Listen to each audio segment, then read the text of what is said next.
podcast. Yo, We're here. clubbies. Yo, we clubbies. We clubbies. Oh, now we need a gang sign. We're not doing anything with a C. We're not doing anything with a C. Why? Because your boy Caleb already do the whole bear claw But shit that's a for the claw. Bears. That's not a C. You know, like a C. It's too close. Big C's in this motherfucker. We gonna do that in LA too. No, gonna throw it up in No, LA. we're not. I No, am. we're not. You I can do am being what's up, clubbies? Yeah, you doing that by yourself. You're not gonna get me shot up, especially in LA. And I'm gonna be wearing the Chicago Chicago Cubs hat. Your ass want to die. You want to die in the sickest way too. I'm finna be in the Houston Astros hat, banging out there on club culture behalf. Wow. Hello, clubbies. Yeah. This is episode 119 for some of you all. And this is Patreon exclusive for some of you all. The Patreon. I'm gonna put my nudes on here. Now, this is us after wrapping up with Bibbs and Willie. We finished the episode talking about K-Dot headlining the Super Bowl and Lil Wayne's reaction to not being chosen to perform for the Super Bowl. Wop, wop, wop. I want us to first go back to that hit conversation we was having. Okay. What makes a hit? Right. Would you say that the hook is the major component for it to at least be a hit? We're talking about a song in general. Yes. Major component, it's up there between the hook and the beat. Okay. Hook, the beat, and the artist's image likeness. Okay. Does Not Like Us have a hook? It got all three. It got the hook, the beat, and the image, Kendrick's artistry image. What's the hook? They not like us. They not like us. They That's not it? like us. That's the hook. That's it. They not like us. They not like us. They not like us. I don't think the song has a hook. They not like us. I think that would be the closest thing to a hook, but it's just sprinkled throughout the song. It's not designated. This is the hook right here. Then we back to the verse, or go to the bridge, or do a interlude before the beat switches to a different beat. Like, it's just sprinkled. Yeah, it don't got to. Because Yeah. it comes, he raps, and then he goes, they're not like us. Like, hooks aren't, what's what I'm looking for? They're not, like, as specified or, like, easily point outable how we're accustomed to hearing it. Uh-huh. Like, when a rapper will be like, yeah, I'm riding like this, and then the hoes pull up and they say, and then the hook come in. Like, every hook not going, like, you know where it is, but normally the most repetitive saying in between the verses is the hook. But would you say that's a newer thing for the hook to not be as structured in the song? Newer. I say it's newer, but it's not new. Okay. Because I don't want niggas to go, in 2012, Wiz Khalifa. But nah, it's a newer practice, yeah. I think a lot of songs still follow that antidote of the hook being identifiable and it's structured. This is after this. And I don't think Not Like Us has a traditional hook. Right. And so why did this song go up? Is it purely because of people's hatred for Drake? Is it because they're just cornballs and they want to hype up a song about a pedophile? What is it? I say it's all of that. You got a hit, all the components for a hit. And then you got the hate for Drake. I think all of that plays a part. How can you have all the components for a hit, but the song not be good to you? Personal opinion. Okay. Yeah, and it's not as like the song itself not being good. I don't like mustard beats. Okay. So can you, although it's not good to you, can you identify why it would be good to others? To the majority? Yeah. Okay. Yeah, it's a simple song. It's dissing Drake. Yeah. Because it's like, I don't understand the people that go so hard against it. Yeah, nah, bro. You just being a hater. Yeah. Like, it got everything, bro. You got a simple beat that hits hard. Yeah. You got a repetitive hook. You can dance You got to the it. major artist. You can dance to it. And he's talking about dissing Drake. Like, you can't miss with that. If you do miss with that, it was somebody on the inside doing some weird, crazy shit. You can't miss with a formula like that. I think hit making comes down to formula. And that was the most perfect formula. Do you think that was the song of the summer? Like, even if that's not your personal choice. I would say, okay, on paper, yeah. Yeah. It's up there. I think And like, it's so hard now because like I've been out of like keeping up with trendy music for so long that I'll hear something in the club and I'll know it's a newer artist, but it's not a new song. Like this song been out 2-3 years. And this song been out, you know what I'm saying, X amount of time. So that's what that is. I really can't put it into words why this song and other songs went up this year, because it'd be different if this was the only song that went up, the standout song from our culture. All right. But it was a bunch of pockets where this song was the song of the first 2 weeks or whatever. Like Glorilla had a great year. Right. Megan Thee Stallion had a great year. Lotto, I said she had a great year. I wouldn't say great. But she been consistent for so long. It ain't going, yeah. But she didn't really have too many. She currently got Brokey. And then before Brokey, she just had another Lotto year. Yeah, just I guess another Lotto year. You did great. Bitch from the South was the start of things for her, and so that song was the song of the summer for her. Right. She don't have that. I don't think she got one of those like Glorilla has. I think Glorilla has a lot of songs this summer that was. But I hear Lotto in every part. Do too. Yeah, that's what I'm saying. But they pretty much are those old? They're new songs. Okay. But they just didn't go. They weren't as viral as I've seen "Bitch from the South." Right. What about the Big Mama song? Even that one? No. I thought it was. What else she got that I hear? Is Rip Me Out the Plastic this year? No. That's last year? Yeah. Okay. When LSU won, that's when that. You're right. Yeah. And then she got Brokey. Brokey ain't I don't even hear it. enough. That's what I say. I don't really. Yeah. They probably tired of her. And those decent. Yeah, they ain't bad records. Yeah. You could definitely see why it's a hit. I just think because Glorilla, like she went crazy this and summer. She's really for the girls. Glorilla don't be in no shit. You know, she just pop up, do her thing, and leave. What she do? She was in shit with JT. They was beefing online. It ain't go too crazy, but yeah. Ain't really go nowhere. Glorilla, I'm proud of her. Because if you watch the VMAs, you will see that she has grown tremendously as far as artist development, being able to perform. Mm-hmm. We had a conversation about rappers being only just rappers. Right. I personally think it's because she had the tour with Meg. Mm-hmm. Meg, people don't give her flowers, but she is a great performer. She might be the best. I think she's the best. She up there. And she's creative as fuck. Mm-hmm. Glorilla was doing the same videos Lotto was doing, going to somebody else's hood. Right. Doing nigga shit. Yeah. Now Glorilla is at Zeus Network matching lyrics of her song and doing something with the trends, and it's not just going to the hood with your girls outside the neighborhood. Yeah, they turning Glorilla into a star. Yes. And that performance at the VMAs really showed me like, damn, she's taking this way more seriously, how she performed her songs. Mm-hmm. It was very Meg-esque for me. Nah, Glorilla getting up there. Shout out to y'all who was saying I was trolling on Facebook when she first dropped them in F and F, and I shared it when it only had like 8,000 views and said Shorty up next and she finna go crazy. Fuck y'all niggas that said I was trolling. I don't know how you didn't hear that song and think this was going to be. Niggas thought I was trolling because it's a bunch of little ghetto black girls in the video with Nissan Sentras. That's why. Okay. How she gonna be next? She don't got no Benz. It ain't no S60 in the video. It wasn't even no jury in F and F, I don't think. Do you think that we should be as loud as we should be as far as bigging up Meg Thee Stallion and her ability to perform? Because she get a lot of hate, right, from her personal life, but she also get hate from people comparing her to Nicki. And right. I feel like a lot of people are disregarding how good she is with what she does. Right. Because you could try to put her into the category of people that talk about her pussy.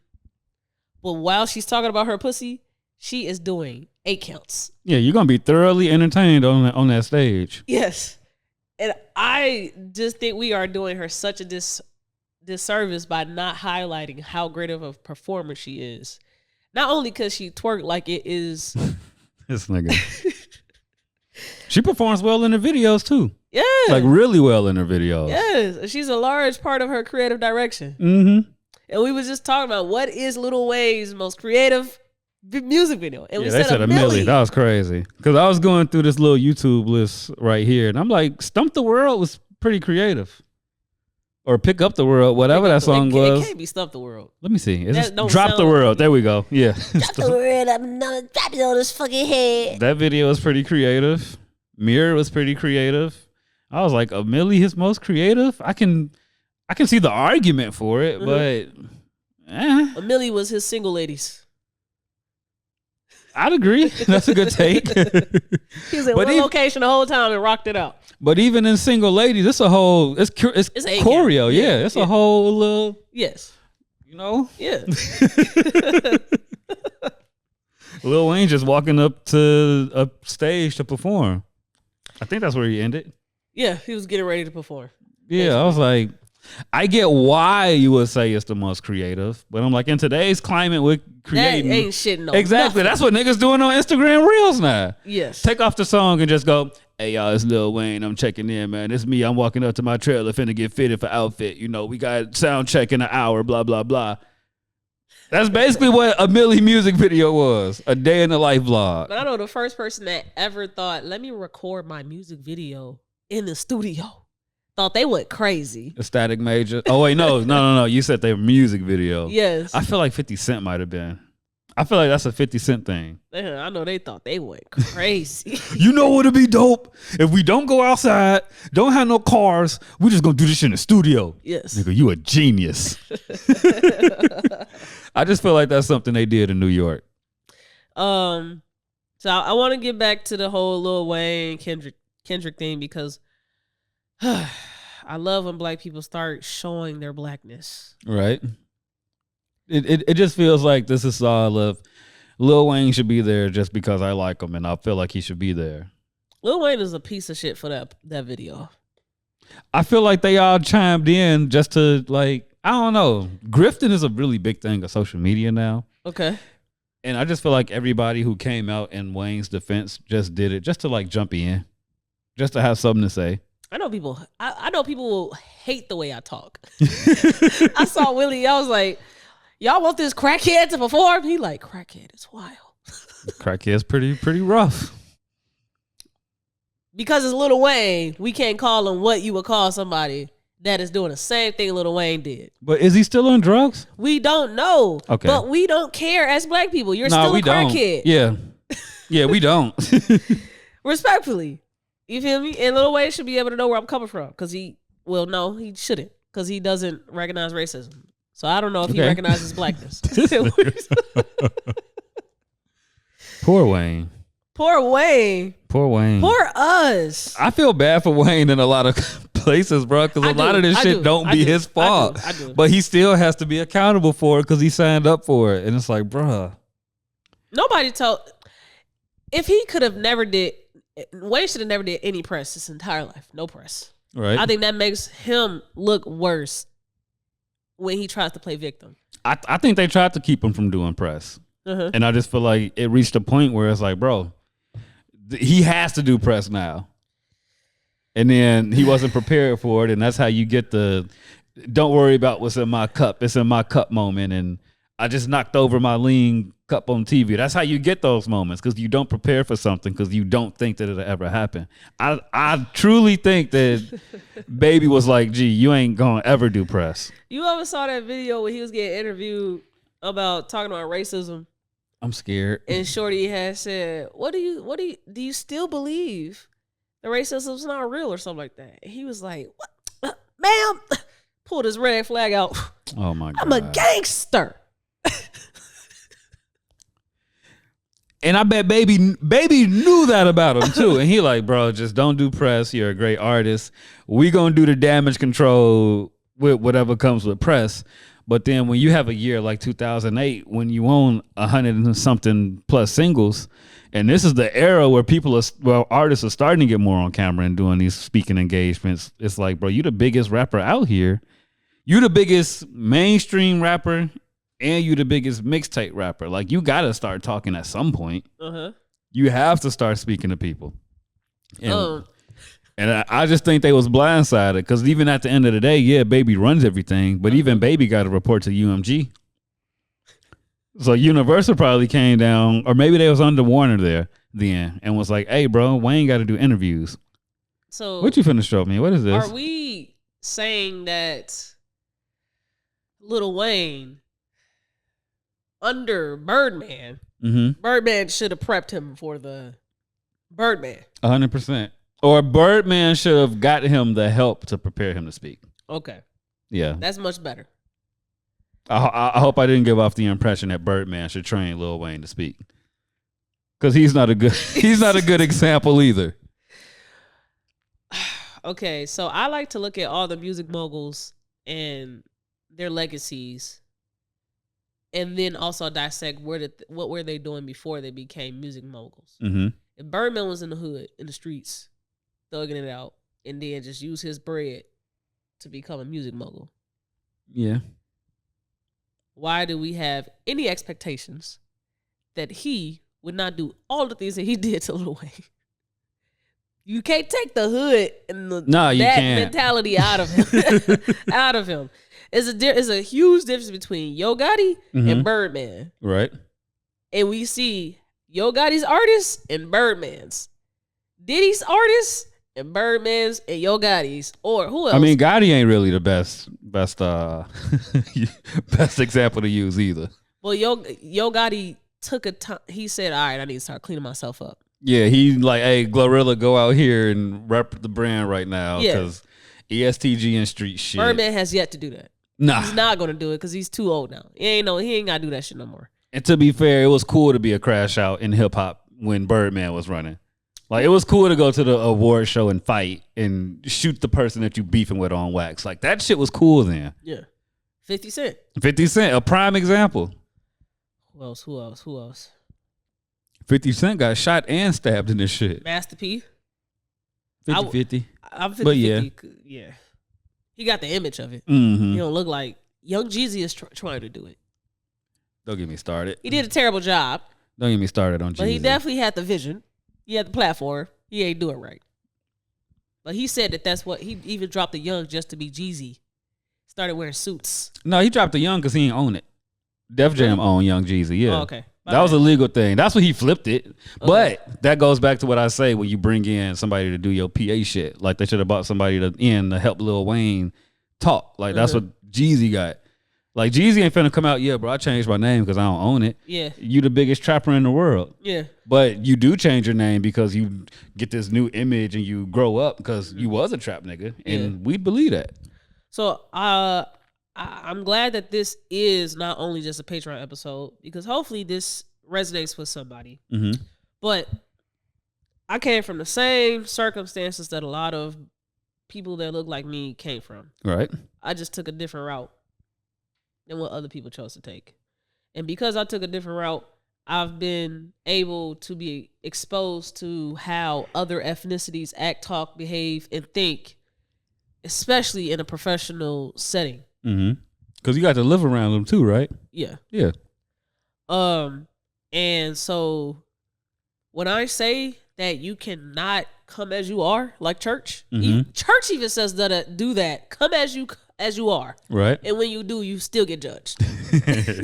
You cannot come as you are in a lot of settings where there are going to be white people, Asian people, Indians there, and think that you're not going to get judged. You're going to get faces. And what's crazy is none of them can.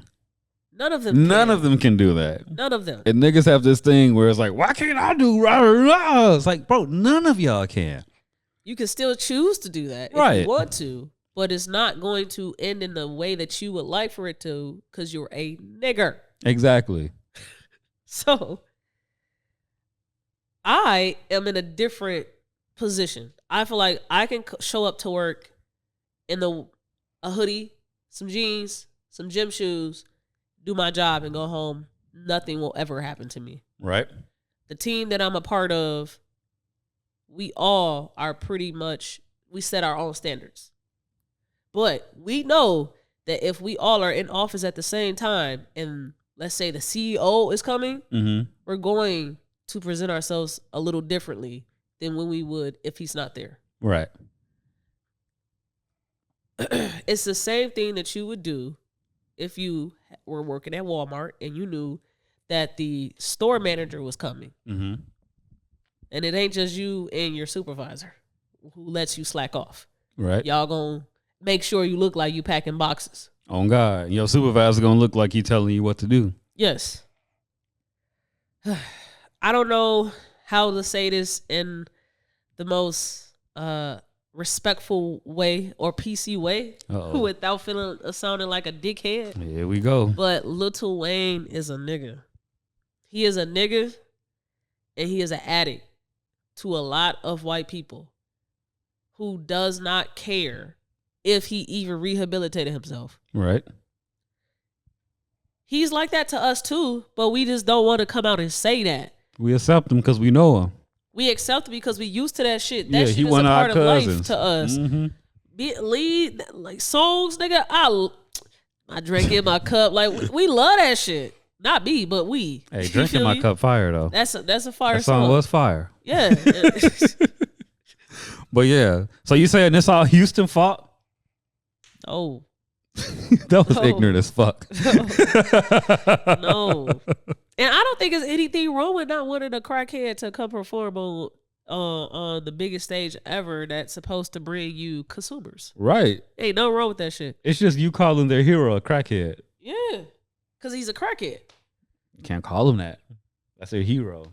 The only like black entertainer we can call a crackhead and everybody will go along with is Whitney Houston. And that's so sad. That is so sad. And she's more of a legend than he is. Way more. You can get Whitney Houston crackhead jokes off all day, bro. You say Lil Wayne and crackhead to the right nigga, boy. Boy. That's crazy. He ain't he ain't got no saving all my love for you. He ain't got one of those. He don't even got the post-crack B-sides that went crazy that she got. That's crazy. And niggas will sit up here and go, Whitney Houston and Bobby Brown, some crackheads. Being in a professional setting is just something that I don't think a lot of us are able to do because we want to not evolve as a person. I had to accept that, not a lot of people aren't going to ever change or adapt or grow out of their lower version of themselves. Right. That's going to be them for the rest of their life. We can't do nothing to help that person. Even if you dropped a bag on them, it would not help them. They're just going to spend it on that bullshit that you notice in them. Yeah. And my perspective on just men in general is a very low expectation because I know a lot of men are comfortable in sweats and a t-shirt. When you ask this man to go put on a suit, it's the hardest thing in life for him. Where do I start? I didn't have a dad. I don't know how to. Oh yeah, no, those excuses at that point. but I feel you. Yeah, they won't say that out loud. They'll keep that to themselves for pride and ego. Mm-hmm. But that is all the things that go in their head. It is shame. It's embarrassment. They never thought that they would ever need to do something like this. They didn't even think about prom. And like choosing not to grow out of that is what's crazy. Because I used to think like that. Like you couldn't pay me to put on a suit. Like fuck that shit. We finna wear sweats all the fucking time. But then as like moves started moving in media shit, I'm like, and then a choice of me maturing and growing up, it's like, all right, maybe certain rooms I should wear certain shit in. Yeah. I don't gotta wear nothing uncomfortable. But if we're at a cocktail hour on a weekday, I probably shouldn't show up in a do-rag and sweatpants. The fuck is a cocktail hour, Jonesy? Cocktail hour, niggas just go network. Bitch ass nigga. I mean, that's what rich people do. They get off work and go to cocktail hours. Man, I'm going to the all-white party. I'm not going to another goddamn all-white party in my life, bruh. And that's what niggas do. Because I can wear all G-Fazos. That's the one place. Go some white ones to a club. Yeah, we gotta abolish all white parties, bro. It just seems like this summer, bro. It was at least 3 all white parties every weekend this summer. I'm done with that. You can't even pay me to come shoot them no more. We black people need another color. We need another all white something. I mean, all something color to start doing these balls. They like sneaker balls. Yeah. We need something else. Is Lollipop the only video we've ever seen her wear a suit? I feel like we seen Rock and Roll Wayne in a suit. I don't know. But see, I didn't consume Lil Wayne to this magnitude. Okay. To be able to point out shit. Like, I can point out the Bape jacket, the suit and Lollipop. That's any other time I think about Lil Wayne, no homo, he has a shirt off. Yes. Because that's what I normally see him. Yeah. He has a shirt off. Yes. So maybe. These conversations Lil are Wayne like a exhausting. badass kid. These are exhausting to me. Because Jonesy, I get called righteous. Right? Because of the things that I'm saying right now. Okay. I think I'm too perfect. I think I know it all. Because I'm telling you that you are uncomfortable. And that is why you don't want to go to prom. I went to prom. Right. I threw on a dress. I chose my dress. You wore a dress? Yes. You wore a dress. That's gay.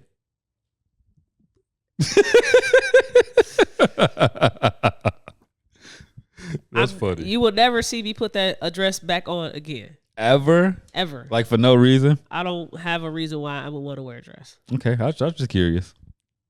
So why'd you do it for prom? Like, was he not all the way in boy clothes yet? My mama wanted me to go to prom. I didn't want to go to prom. I did it for her. Same. But I told her, if I'm going to go to prom, you got to pay for everything. And I'm choosing my dress. That's fair. That's what I should have did. I just went and then let her do whatever she wanted to do. I ain't had no middle ground, no ground rules. But it's cat, bro. You don't want to go to prom because you're feeling shame. You're embarrassed. And you are uncomfortable. And you don't like this feeling. And so instead, you're just saying, fuck it, I'm not going. Like, not going to prom for that reason is crazy, though. Like, well, not going to prom makes sense. It's expensive. You shouldn't do it. But like not going because you don't want to put on a suit. Not that you can't. You don't want to. That's crazy. Moving on from prom, jobs. That. Going to an interview. You can't wear sweats or a t-shirt to most interviews. You ever had an interviewer say you was overdressed? No. I applied for Amazon. This was the last job I had. And I had on a polo, like just an orange polo, some damn khaki shorts or whatever. And bro was like, you interviewing for this position and that should have let me know what I was getting into. That should have let me know what I was getting into. Yeah. So that was weird to me. I'm like, every interview I've wore at least a shirt with a collar. It don't matter what I'm going for. I'm putting on a shirt with a collar. That's how I was raised. These niggas ain't raised like that either. Or these people. Let's not signal folks out. If your mama ain't never tell you put on the goddamn collar shirt before going to an interview, and she never even took you to go do one, you got to figure this out by yourself. Yeah. You a dumbass kid, so you only gonna go with what you already know and seen. Yeah. And who knows what you've been exposed to up until that point. You been living under your mama all your life. She did everything for you. You got to figure out what to wear to this interview. That's a lot for you. Or she didn't even do everything for you. She just didn't put nothing constructive in front of you. She ain't teach you what I was doing. Nothing at all. It's just whatever the kid want to watch, here you go, as long as you quiet. Yeah. Because some of us got taught how to dress just watching fucking TV shows and shit. You watching the Steve Harvey show, these niggas at some type of party, but they all dressed up. Something might click if you see that scene like spread across different shows and shit. Yeah. The other thing I wanted to continue to talk about was just this addiction thing. I feel like people don't give addicts grace for the addiction because the addiction starts as someone that chooses the drugs. Or typically, not everyone that's addicted chose to, yeah, but majority of the time. But majority, yeah. And it's like people don't choose to be addicted. They chose to get high and they got addicted. Yeah. Now, I ain't saying coddle them. Yeah. But at the same time, they didn't choose the addiction. So it should be just a smidget of grace while you try to help them correct themselves, if that's your ministry. I just think we don't know how to accept a lot of stuff as what it is, and knowing that you do not still have to live with it. If you can easily say, I don't fuck with that gay shit, son, you're not my son anymore. Why can't you say that same thing to an addict. An addict or just other shit. You feel me? I don't know why, but I just know that is a thing. Mm-hmm. And then after you've accept that person is an addict and you can't really help them, why do you still feel like you have to aid and abet them in their addiction? Mm-hmm. I told my mom, I will not go out when I get 18 to go get you cigarettes and go get you alcohol because you're being lazy and you don't want to get up and go to the liquor store yourself. Right. You could not send me to the store to go get that. Yeah, that's crazy. And that's because I knew from a very early age that you're addicted. Mm-hmm. So why the fuck? I'm setting my boundaries now. Yeah. And why was she sending you? Anybody that can drive, sometimes she just don't feel like getting up. She like, yeah, that's what I'm saying. Like, why does somebody got out already? Can you stop at a liquor store? Yeah, nah. That's one thing I always respected about my uncle. He always made his way to his vices. As you should. As he should. Now he gonna ask you for $10, but getting there, he gonna get he gonna get there. Mm-hmm. And it hurt me even stopping to giving him the little $5-10 because it's not like it hurt my pocket. Uh-huh. But it's like, gang, I know what you're doing with this shit. And at some point, like, bro, you hurting yourself. Yeah. I ain't saying don't be addicted and don't do what you do. I just can't aid into this shit. Yeah. And I don't think a lot of us know how to set boundaries and stand on it. We love to talk about standing on business. We do not. Boy, no.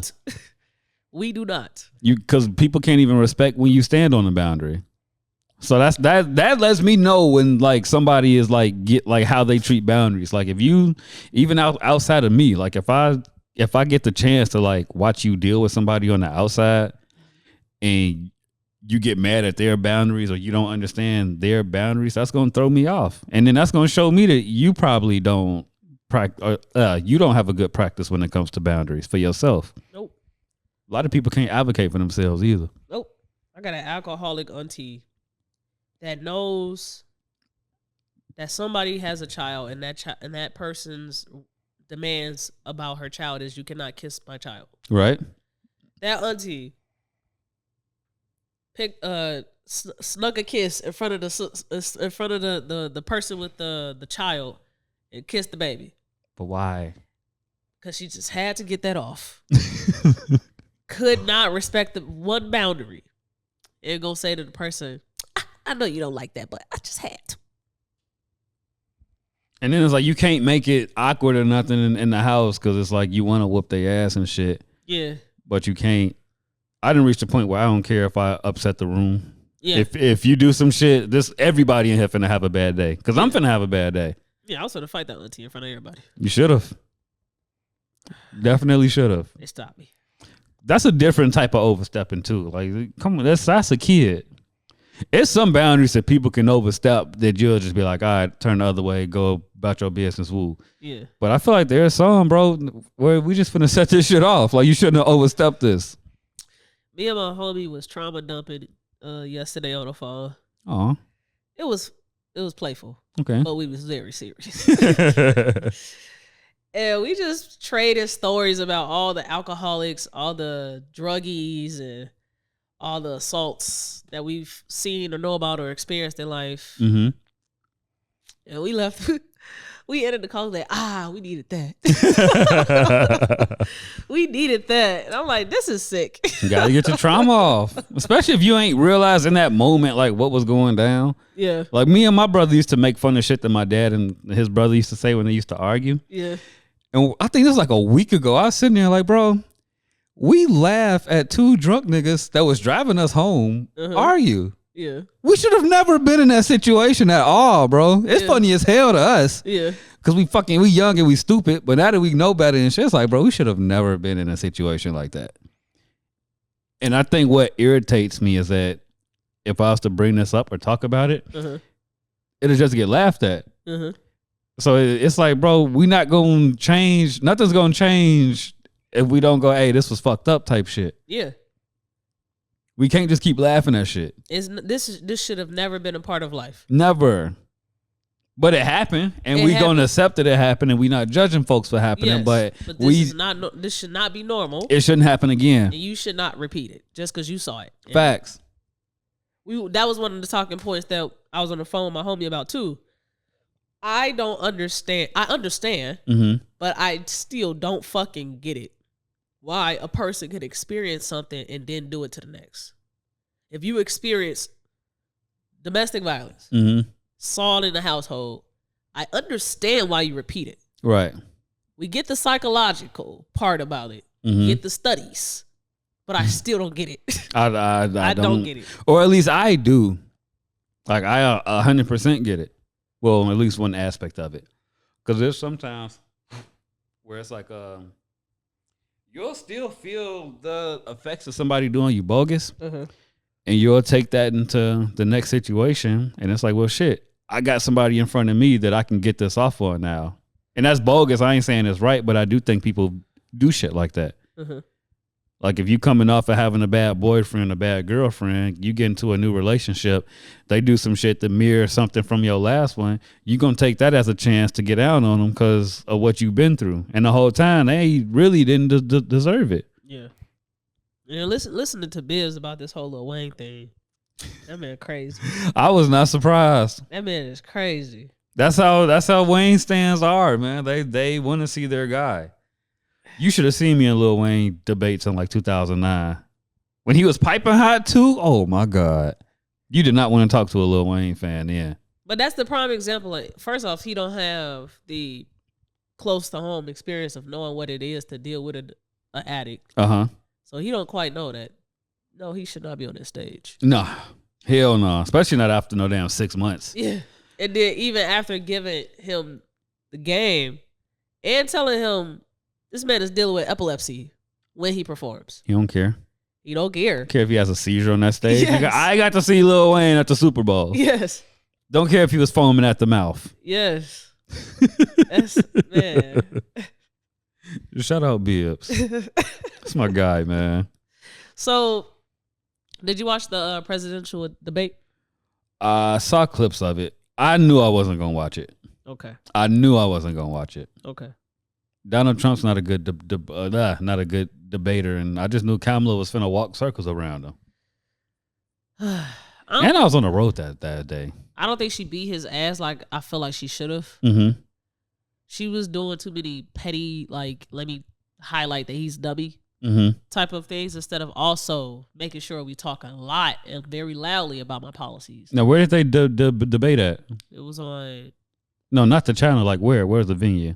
Oh, I don't know. Oh. I don't know. Because that plays a part, too. Kamala, to me, Kamala speaks very well in front of a more blue-leaning, I don't want to say black, but a more blue-leaning, left-leaning crowd. Like, she really gets into a different bag versus when it's a universal crowd. Yeah. Yeah. So that's why I asked, like, where was it at? Because she should have smoked his ass. Donald Trump isn't a good debater at all.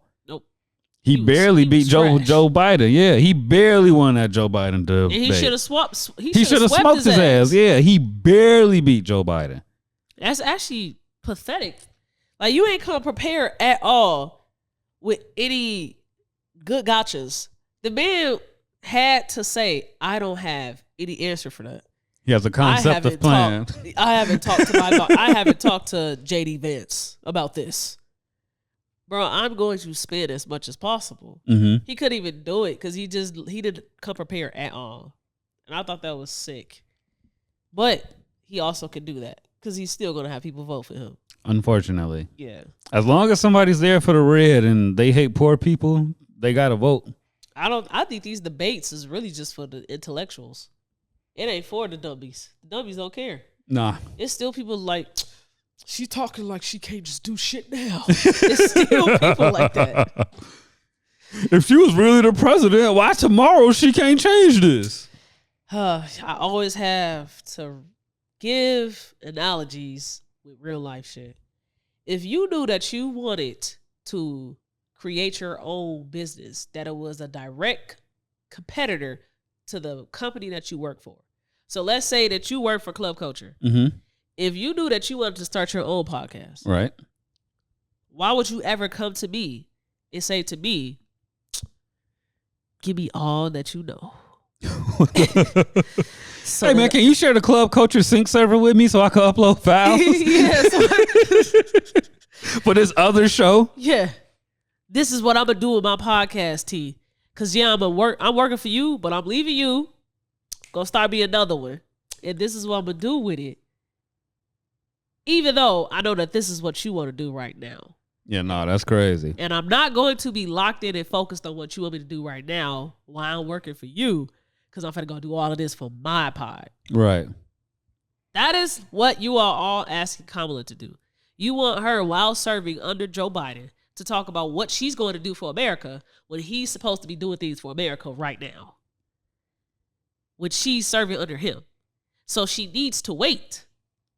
She could throw nice little trinkets out there, ideas. Mm-hmm. But the set in stone, this is my policy, she's in a very sticky situation. She just was asked to do this shit 2 months ago.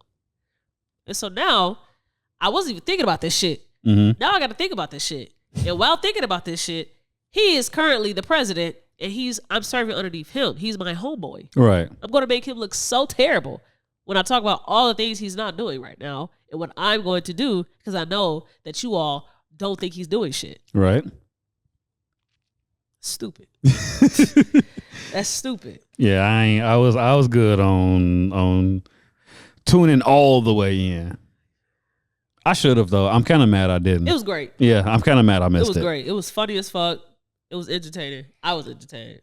Because I didn't seen people have like watch parties for it and all types of stuff, and then I'm reading the feedback. I'm like, bro, I really missed out. Yeah. Being able to sit there and watch him in real time say the dumb That's shit. That's different, yeah. Than going on TikTok and Twitter and getting shit. Like, nah, I definitely missed out. FOMO doesn't normally hit me, but yeah, FOMO definitely hits here. I also saw that one of the Zeus Network stars, which is crazy to say, Roly Poly snack meals. A lot of people from Baddies know her as Roly Poly. Is that who Timmy Shelto went on? Jerry Springer went? She was definitely on shows like that before ever touching. I'm almost certain we're talking about the same person. She posted Instagram. I would say it was Instagram where she talked about how it was a picture of her and her son smoking. It was a video of her son, at her crib vibing, and he's smoking weed. How old is the son? Teenager. How old is she? Probably late 20s, early 30s. I don't got no more questions. And they like, you feel me?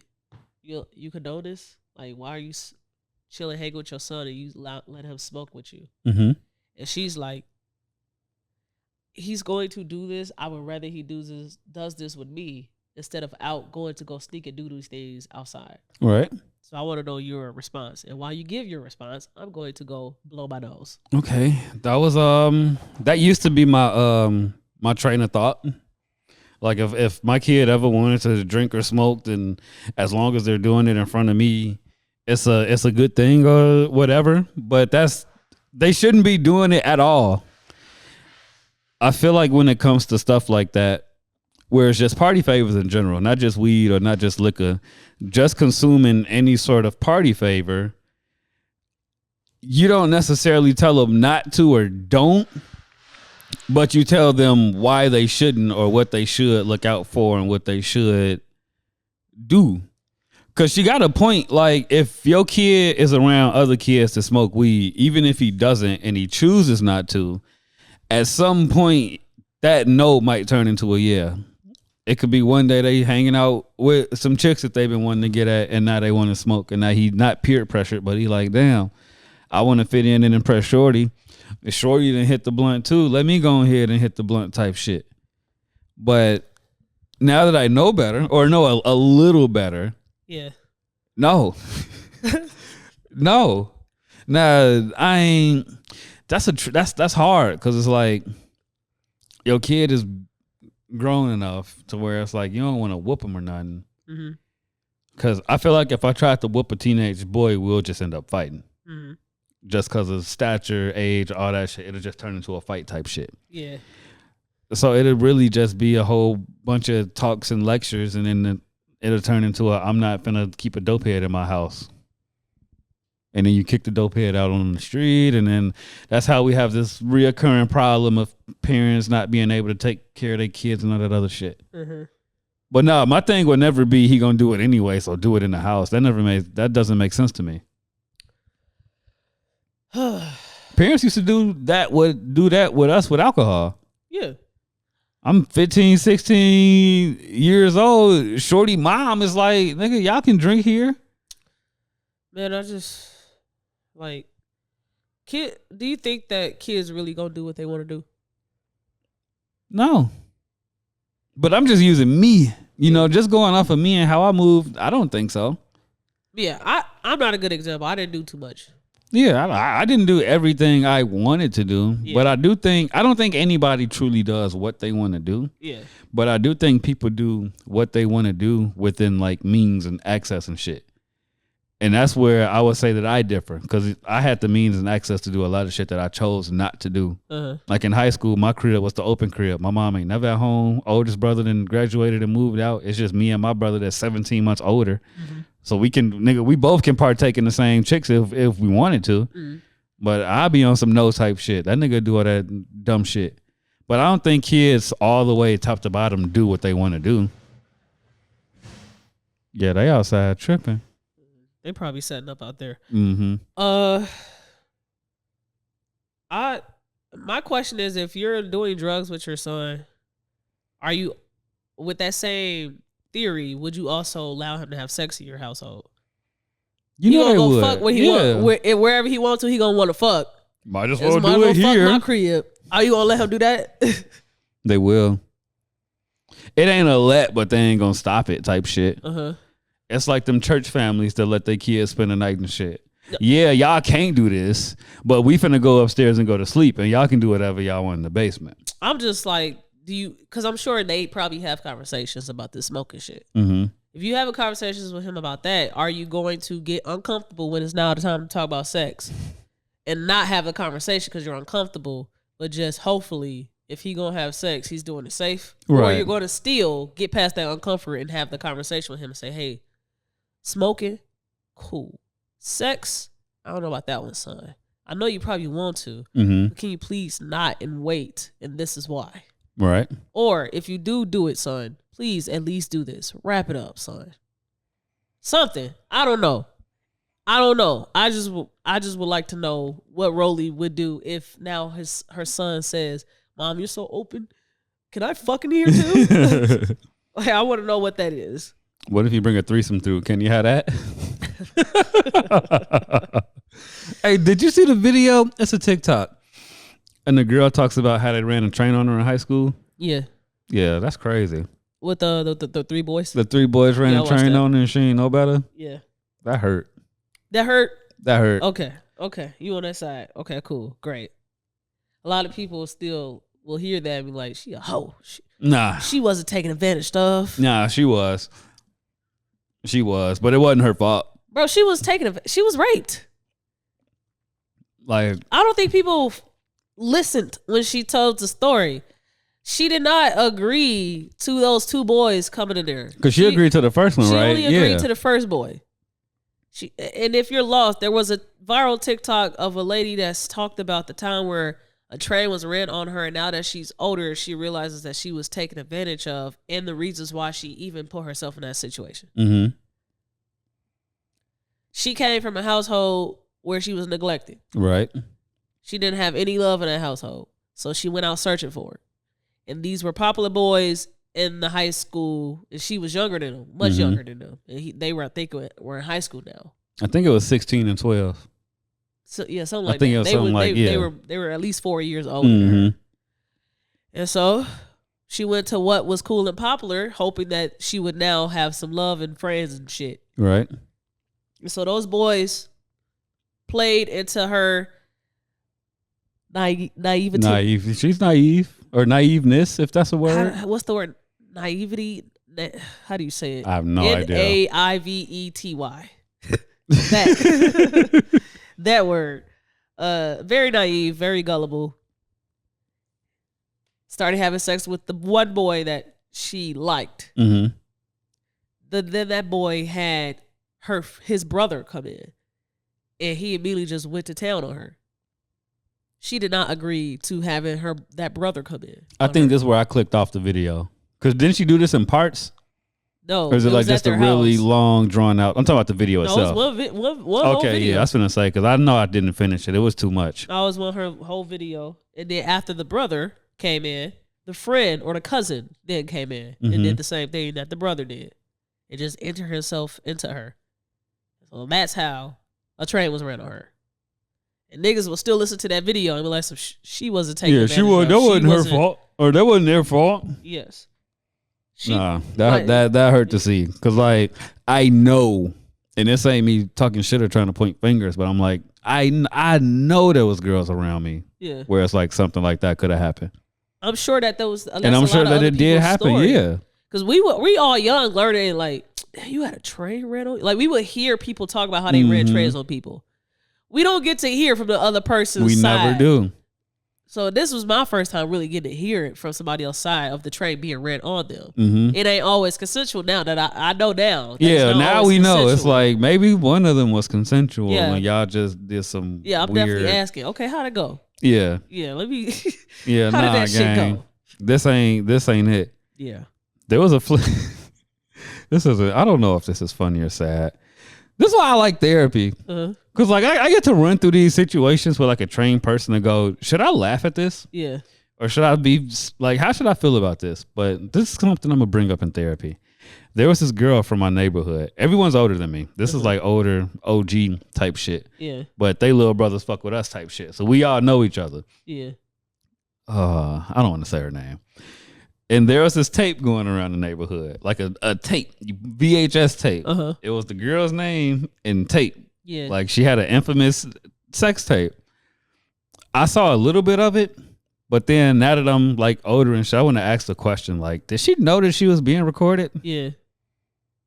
Like it's just a bunch of questions that I'll be having about shit now that I grew up. I know a person that was dating a boy for a while. High school, middle school to high school, went off to college, and now this boy is just deranged. He, I guess, started taking a drug and was sent to a mental asylum, and she just was trying to work through his mental health with him instead of just leaving him. Nah, you got to. Man, that boy then posted her news and shit because she finally was like, I'm done. I can't keep doing this. Posted her news and shit on Snapchat. What the fuck? Gee, that is crazy. I'm not glad because I'm mad that it had to end this way. But I am glad that I broke up with one of my exes because I was just fucking gone. Yeah. Mentally depleted, bro. Like, gone, bro. I'm not making any good decisions at all, bro. On top of like just my brain is just fucking gone now. I'm like, bro, I can't even be present here in this with you and even walk through this with you. Because I'm just so gone. Yeah. You're doing everything right. I'm just so far gone to where this is not going to work, bro. Yeah. So we made amends, though. She wrote me back. That was good. That felt good. Yeah. People don't look out for the emotional and mental abuse that they put onto people. And it could have been innocent. You didn't think you was doing this or you later found out. You still should go. Say I'm so sorry, make amends with them. Gee, yes, bro. Cause like I'm still kicking myself in the butt how that played out. Like it's just little shit that like I just be thinking about. Like, dude, why did you ain't deserve that shit? Yeah, we had that girls pod with me, Lizzie and Shania, and I shared the email that I sent my ex.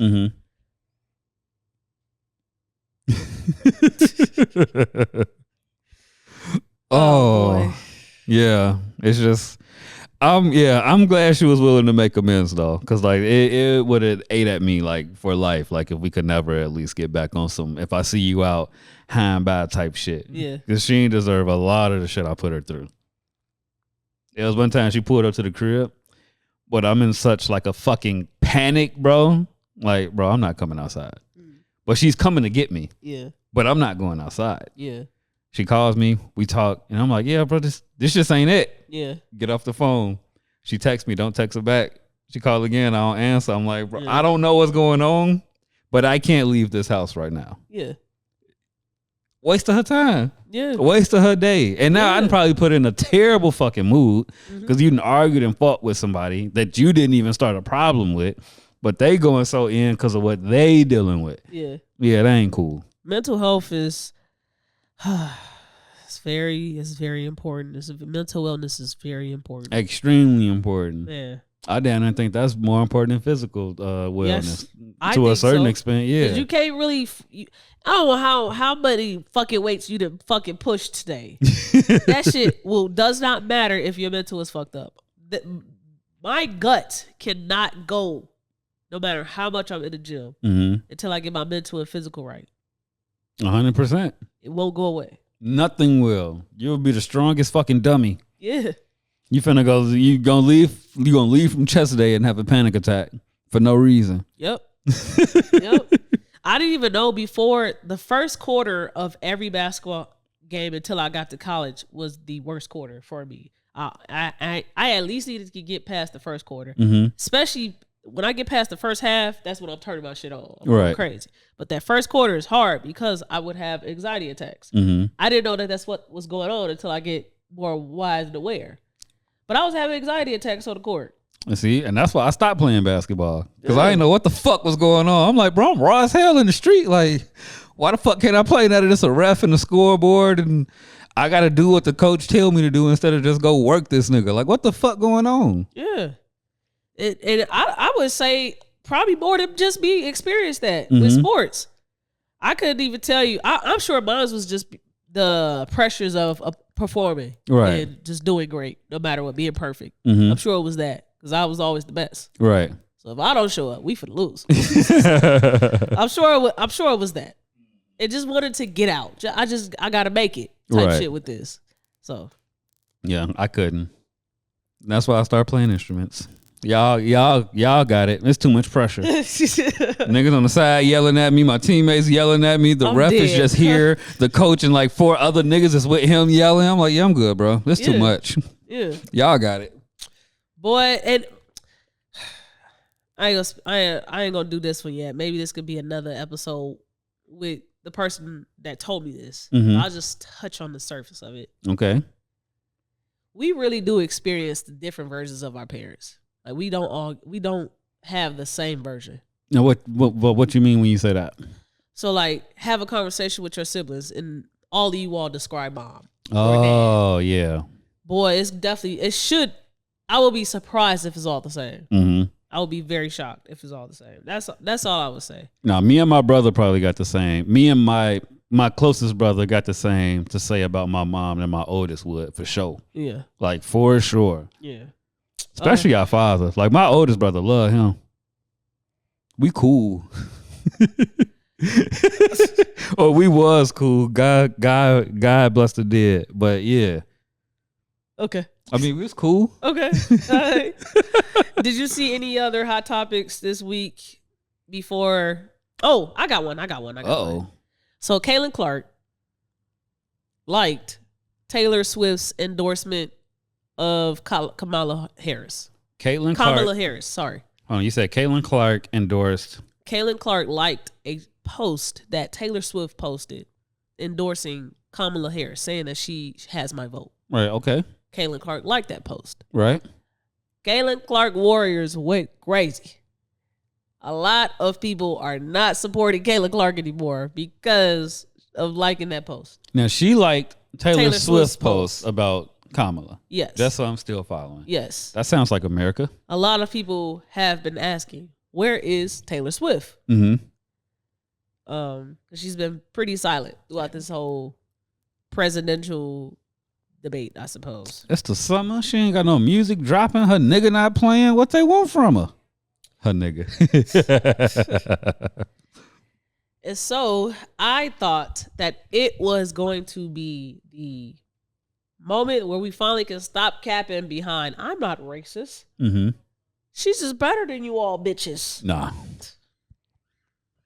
And I don't even think everybody like that was on that Caitlyn side going at the Angel Reese supporters and fans and shit. I don't even think all of them was racist. I just think niggas hate black women. Yeah.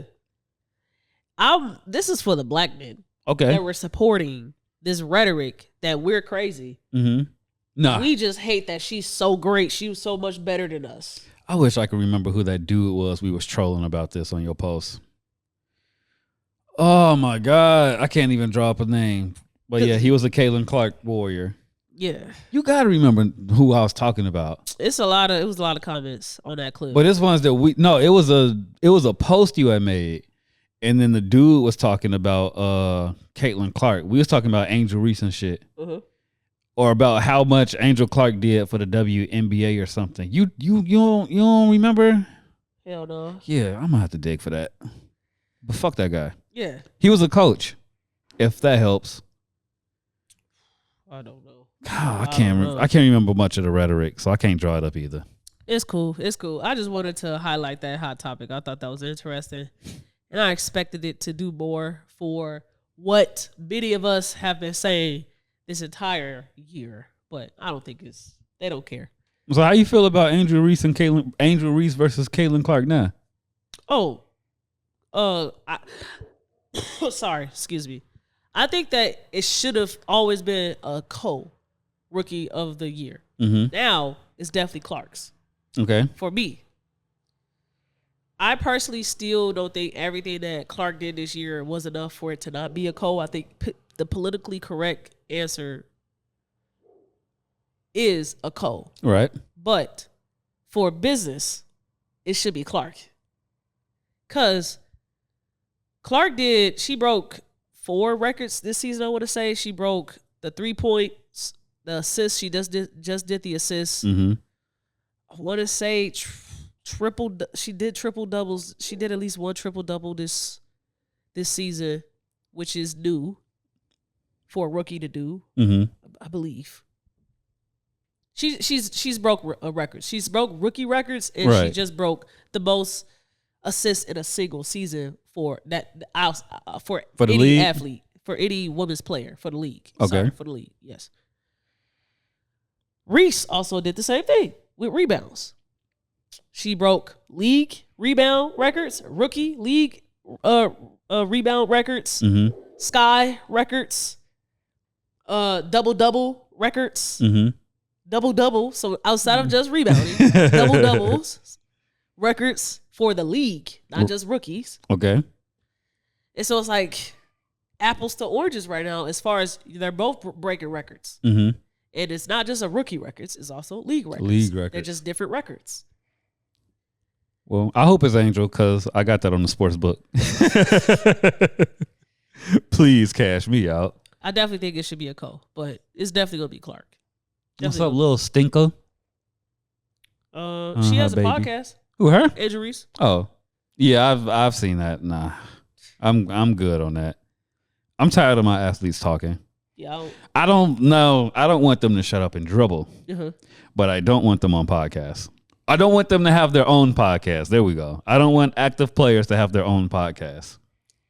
I don't have a stance, but I can see both sides. Yeah, I'm good on it. Let me become a fan of you as a player before a personality. I just don't want public figures talking. That too. A lot of them aren't intelligent. No. Clark, I'm not saying she's not intelligent. She is college educated. Mm-hmm. But the first clip I saw from that pod was, what is the best advice you've received? Mm-hmm. Or what is some advice that you would give? It was one of those questions. I can't remember how it was formed. I just know they're talking to Clark. To Reese. Okay. This is on her podcast. She had Polo G as a guest on the pod, and that was the moderator or the person that's giving the questions to them. That's what she asked them. And her response was not an answer to something about advice. It was, I would choose being rich over famous. Because people don't really... Because I cracked up too.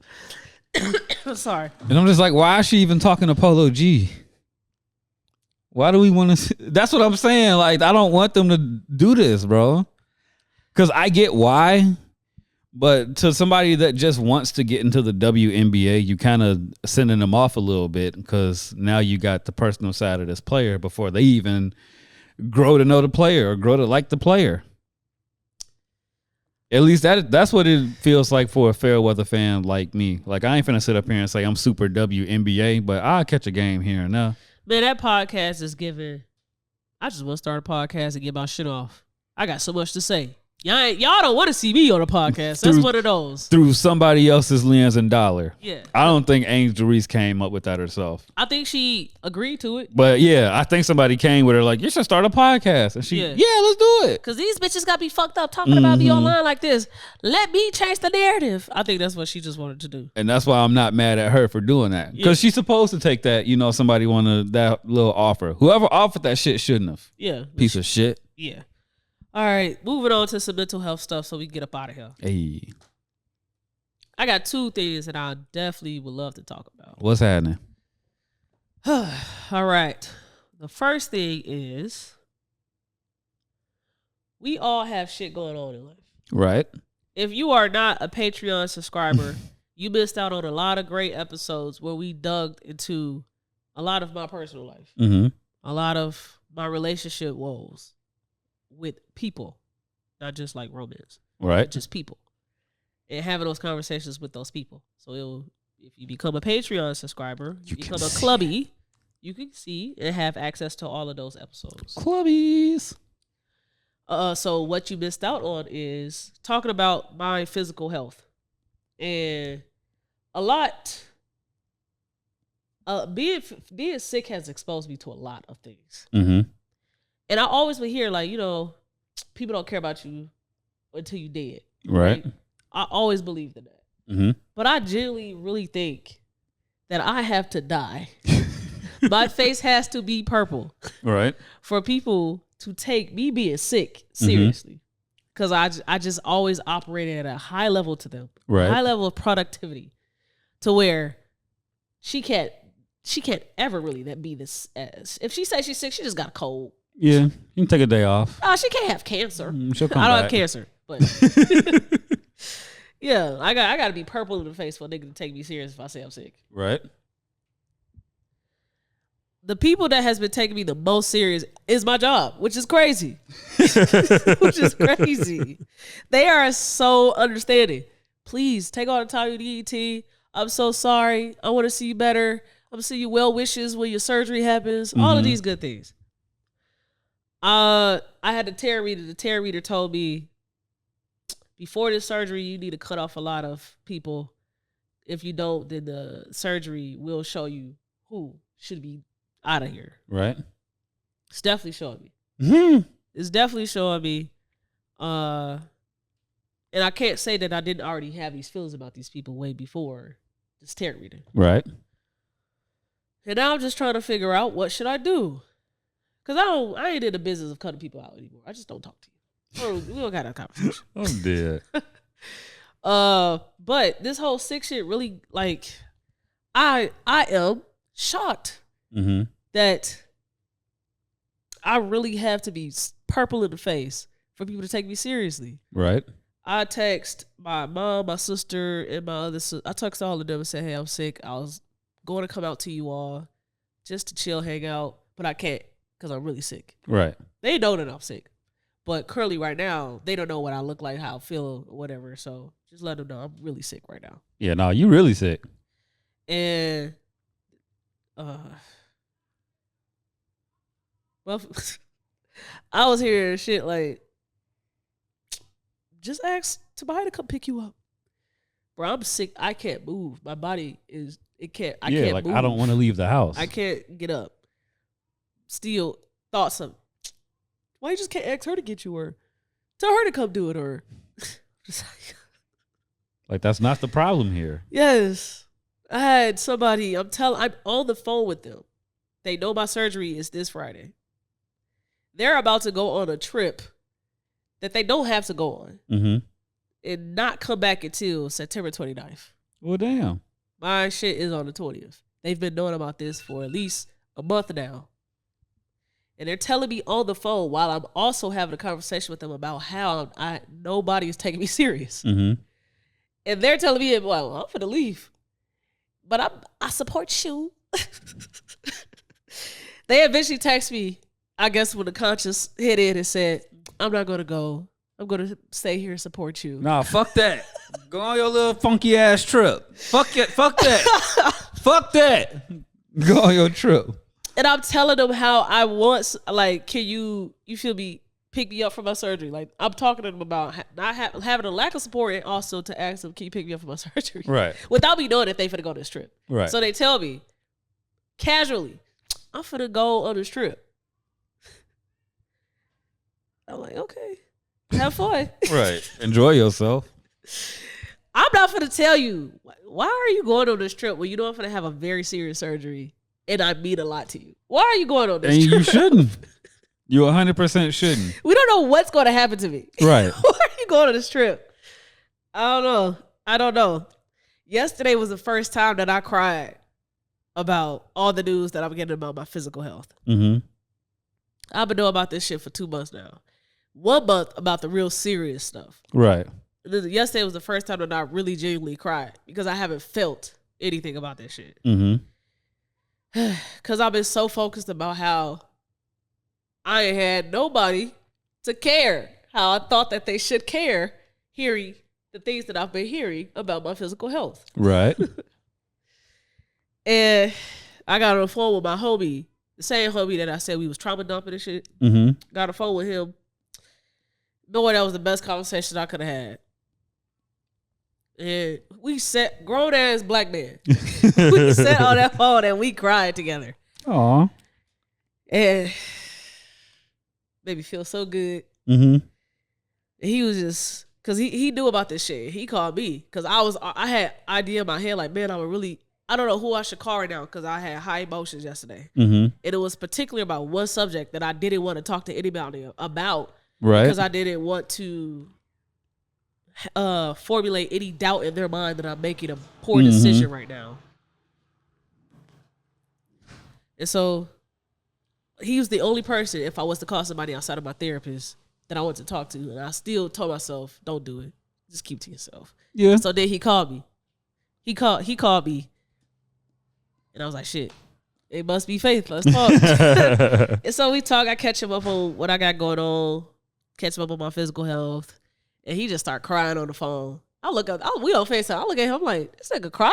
Because I wasn't crying. Right. And then I started crying. I'm like, come on, man. That's dope. I'm like, bro, you're the first person to cry. Mm-hmm. Because you're the first person, I think, to take this seriously. Right. And I just had to get that off. And check him out, man. When it come to crying, like, I be having to get my cries out, then I'll go talk to somebody. Yeah. Or like, if I'm talking to somebody and we getting heavy, I'll be like, all right, bro, give me about a good 5-10 minutes, bro. Yeah. Because when I'm crying, I can't talk. Yeah. Not trying to think. Like, I won't be in that conversation with you no more. Yeah. So it's like, yeah, bro, let's build this up. Let's take steps back. It's really like a damn play. Yeah. Like, we need an intermission, you know. But yeah, that's good. You can find you have somebody to confide in. Do you know what you mean to other people? Like, can you feel when you know a nigga really love you? Not no partner. Like, right. I say so, yeah. I know that man loves me. I can feel it. I don't need for him to even tell me I love you. Right. And he gave a whole disclaimers. I'm sorry, man, I'm crying, man. Sometimes motherfuckers say, crying this weakness and you probably don't want to see that right. I'm like, nah, bro, get that shit off. Because you will be surprised how no one has cried. Nah, for real. Get your shit off, bro, because I know how much I mean to you. Mm-hmm. And he started going down like, bro, because you don't know how much you mean to me. And then you real big on visual. Yeah. So like a nigga could feel that. Like what bro went through can feel that. And it wouldn't really register to you until you saw it. Yeah. Or until you saw it displayed in a certain way. Yeah. He's cried to be some more. People need that. Yeah. He's cried to be more. He's not a crier. Mm-hmm. But that's how I know how much I mean to him. He's not a crier, and this is not the first time he's ever cried to me about me. Right. To show how much. Long story short, I know how much I mean to people. Mm-hmm. I can feel it. I can see it in your. I can see it. I can see how you defend me when I'm not around. When you come back to me to tell me stuff of what other people have said, even though you didn't feel safe enough to defend me in that moment. Mm-hmm. You come back to me because you know that I'm gonna take care of myself. Right. Giving me, if you know this is my favorite ice cream, you bring it with you. If you stepped out and went to Walmart, Mm-hmm. people know I know how much I mean to you. Right.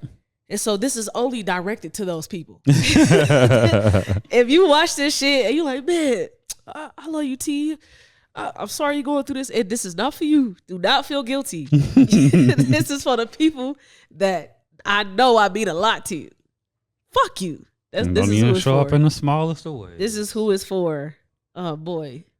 Well, if you ever had to cut me off, I'd appreciate a conversation. My question for you is, we all got shit going on. Right. When do we still make ourselves available for others? It all goes down in priorities, really. Making reprioritizing or rearranging your priorities thing. Like, I don't think a lot of people, I think when it comes to changing your priorities, you have to recognize when or how to do it. Yeah. This is new to me. So like try to work with me as I get this off. Because I'm still like, I'm just figuring out like, okay, this is what needs to be priority. I need to do this every day, or this, like I'm pretty much getting the systems in my life in order, like right now with, okay, this is what I need to focus on, this priority, leisure, whatever. Now, what's the question again? When do you make yourself available for others when you know you still got shit going on? There we go. At that point for me, it goes by priority and ranking the priority. And then some people don't rank their priorities because they real emotion driven too. So go back to those episodes with Lizzie and you. You're just talking about all the priorities that you got to get to before you can be available for your sick friend. Right. When do you make that a priority? Not me. Just the idea of knowing you have a loved one that's sick. And say your mom's sick. You got to work. When do you make your mom a priority? I don't even know how to answer that. Yeah. I feel like you shouldn't. The only thing that I can really answer to that is that you shouldn't wait. Yeah. Or you shouldn't tell yourself, I got time. That's at least what you shouldn't do. I know that we all got the easy answer. Choose you. Yeah. That's easy, but that's the easy answer. Yeah, no, it's really, I guess it's come down to you and your discernment and stuff. Because there's been people where I didn't show up for them too late, but I still couldn't really do nothing for them as if I showed up for them earlier. But showing up for them earlier would have came at a detriment, not to me, but of something else that was in front of me right then and there. So I couldn't even really see like outside of what was right in front of me type shit. So I don't really think it's like a win thing, but if somebody, niggas know. Like niggas know, bro. Yes. And that's why like sometimes niggas don't know to the magnitude. Yeah. But niggas know. I don't like when I think I'm very, very intelligent. I think I'm a highly intelligent being. Right. I hate when I feel like my intelligence is being insulted. Right. I put in the work to do this, to be this, to say this, to even think this. And it's free to make yourself intelligent, so. It's free. You can get to the same level that I think that I'm at. You just got to put the effort in. Me and my homie, we also talked about how I think we both feel like we cracked the code in a lot of stuff in life. One in particular is education. Right. Education ain't shit but memorization. Right. For a lot of concepts, you just got to memorize. Literally. You didn't put the effort in to just memorize terms and words and spelling, pronunciation. You didn't memorize it. Right. I chose to. I got A's. I got scholarships. You did not. I don't think I'm better than you. Right. I just chose to put the effort in. And the decision came from being more intelligent. And having guidance as well. I didn't have like y'all, like when I say guidance, not necessarily you, but like the kids in like your age group, like y'all were better guided than we were. Yeah. Like much better guided. Like y'all's generation could have said like, Mom, I don't like school. I want to do some trade or computer stuff. And they might have at least gave it thought like, okay, I'll do this. Whereas my generation is, Dad, I want to fucking do coding on computer. Pop's born in the 60s. The cell phone is the biggest fucking thing. Nigga, you ain't doing that shit. Take your stupid ass to school. I think that's a case-by-case situation per person in my demographic. That's fair.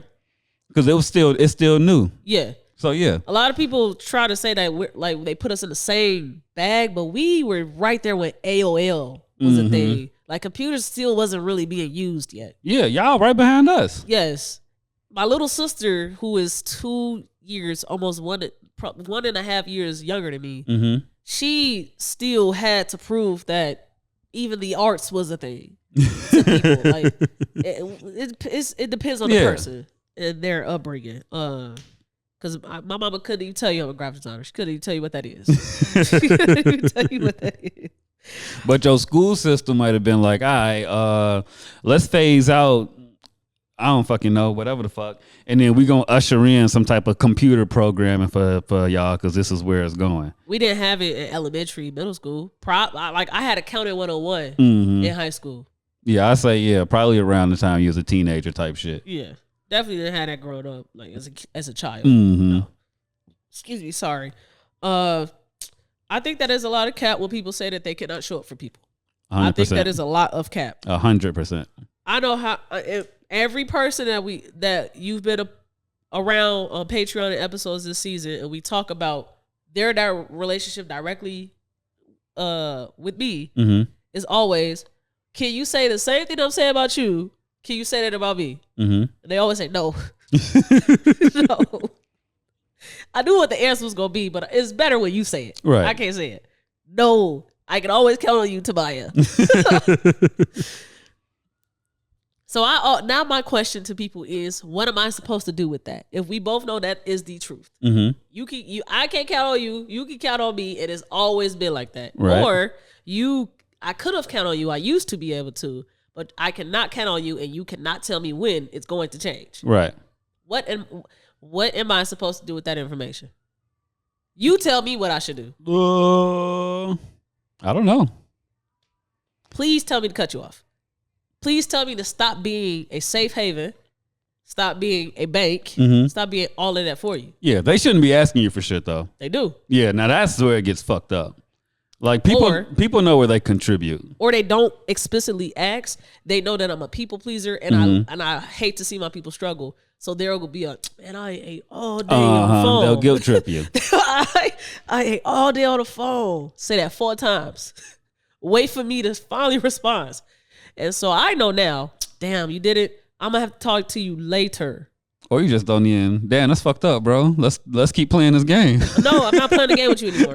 No, because if I hear your stomach rumble, it's going to get me closer to going against what I've said. I cannot help you anymore. You are not. I can't get $1 out of you. No, I cannot help you anymore. Yeah, you gotta share that people pleaser in you. Yeah, because you strong as hell, gang. Like you can carry a lot, but being a people pleaser is your detriment. Yeah. It could be your success too, but it could be your detriment too, depending on how you play it. I always feel like anytime I include people in the things that I want to do, my endeavors, that's when it becomes more difficult to accomplish the stuff that I want to accomplish with it. I was having this conversation with myself yesterday. I'm like, I get a lot done when it's just one other person. Yeah. Maybe 2, but like if I got just one, we good as hell. Yeah. Like when I shot the Mecca, it was just me and Jew. Like that flowed easy as hell. Yeah. We'll talk about this another time. We'll talk about the other failed docs. Just know there was more hands on deck that we didn't really need, but it's like instead of between me and Jew, we got 4 hands. Now we got 8 to 10. Yeah, should do a little more. Yeah, it was detrimental. Yeah. So yeah, nah. And I feel like that's another way people please too. It's like, yo, I got this movement that I know gonna be big, so I'm gonna fuck with you on this too, because I know where it's gonna go. Yeah, I know it can help you with. You ain't really doing shit. No. So hopefully this can get you some movement. Because when it comes down and when you gotta put the money in, you gotta get the equipment, move the stuff around. Yeah. That's when you start to see who really fuck with you. Yeah. And I want to apologize to any of our listeners that has been very irritated from my voice. Why? Because this is an audio experience.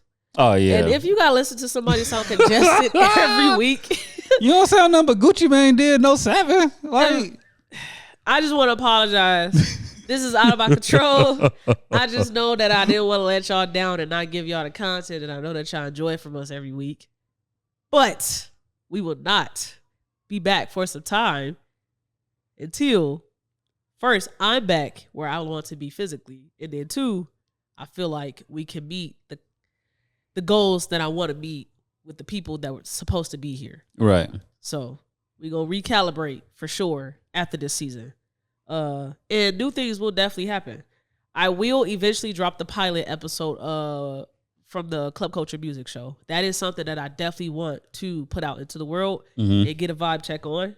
So please drop a comment when you see those things drop and let us know how you thought about it, what you thought about it, what could be better. I would love any feedback because I want that to be something really great.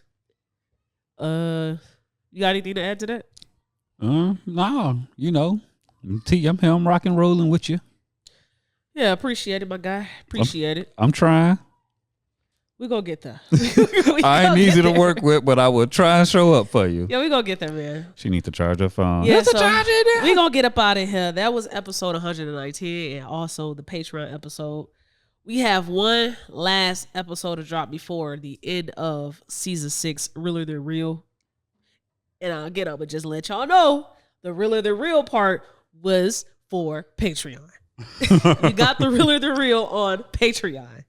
So if you want to become a clubby, go ahead and hit that links in our bios, links in our YouTube descriptions, and find our Patreon. Or go to patreon.com, search up Club Culture Podcast, and there we are. Create an account. You can be a free member to get the free episodes or any free content that we drop, or you could be a paid member and get everything that we drop on Patreon. Clubbies. That's it. Clubby, shot o'clock. Wow, bye. Just watch the damn podcast.